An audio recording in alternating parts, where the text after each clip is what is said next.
Dear students, let us discuss about advent of the Europeans to India. The English 1600 to 1947 CE.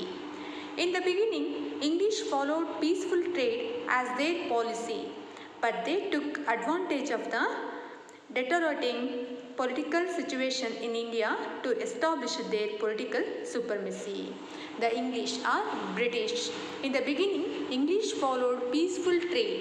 In the beginning ಶುರುವಿನಲ್ಲಿ ಬ್ರಿಟಿಷರು ಏನು ಮಾಡ್ತಾರೆ, peaceful trade ಮೂಲಕ ಏನು ವ್ಯಾಪಾರವನ್ನು ಇಂಡಿಯಾದಲ್ಲಿ ನಡೆಸ್ತಾ ಹೋಗ್ತಾರೆ. ಶಾಂತಿಯುತವಾದಂಥ ಒಪ್ಪಂದಗಳ ಮೂಲಕ ಏನು ಮಾಡ್ತಾರೆ, ವ್ಯಾಪಾರವನ್ನು ನಡೆಸ್ತಾ ಹೋಗ್ತಾರೆ.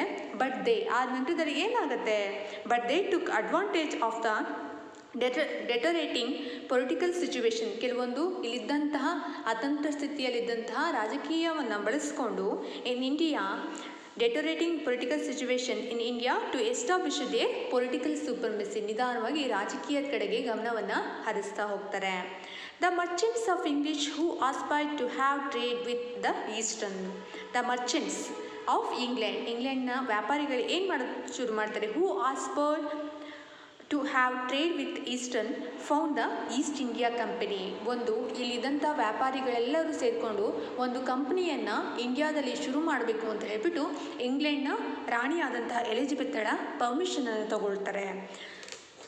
The eastern merchants in India found the East India company in 1600 CE. They established trade links with India with the permission of Queen Elizabeth. She was the one of Queen of England. So they established trade links with the India permission of Queen Elizabeth. In the beginning, East India Company ships were anchored at Surat ports. In the beginning, in the first time, in East India Company ships were anchored at Surat ports only.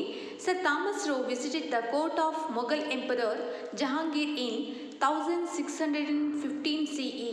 He obtained permission to trade in ಸೂರತ್ನಲ್ಲಿ sir Thomas Roe ಏನು ಮಾಡ್ತಾರೆ, visit ಮಾಡಿದಂಥ ಸಂದರ್ಭದಲ್ಲಿ ಜಹಾಂಗೀರನ ಒಂದು ಒಪ್ಪಿಗೆಯನ್ನು ಪಡ್ಕೊಂಡು ಏನು ಮಾಡ್ತಾರೆ, ಸೂರತ್ನಲ್ಲಿ ವ್ಯಾಪಾರವನ್ನು ಶುರು ಮಾಡ್ತಾರೆ. Later trade centres for established at Agra, Ahmedabad and Broach. So ಆ ನಂತರದಲ್ಲಿ ಏನು ಮಾಡ್ತಾರೆ, they were established many centres. So they are Agra, Ahmedabad and Broach. After this, they established trade centers at Calcutta, Madras, Bombay, and etc. Calcutta was their first capital. Gradually, the profit of East India Company increased notably. ಇದರಿಂದ ಏನಾಯಿತು, ನಿಧಾನವಾಗಿ ಅವರು ಬೇರೆ ಬೇರೆ ಸೆಂಟರ್ಗಳಲ್ಲಿ ವ್ಯಾಪಾರವನ್ನು ಶುರು ಮಾಡಿದಂಥ ನಂತರದಲ್ಲಿ ಅವರ ಒಂದು ಪ್ರಾಫಿಟ್ ಏನಾಗ್ತಾ ಹೋಯಿತು, ನಿಧಾನವಾಗಿ ಇನ್ಕ್ರೀಸ್ ಆಗ್ತಾ ಹೋಗುತ್ತೆ.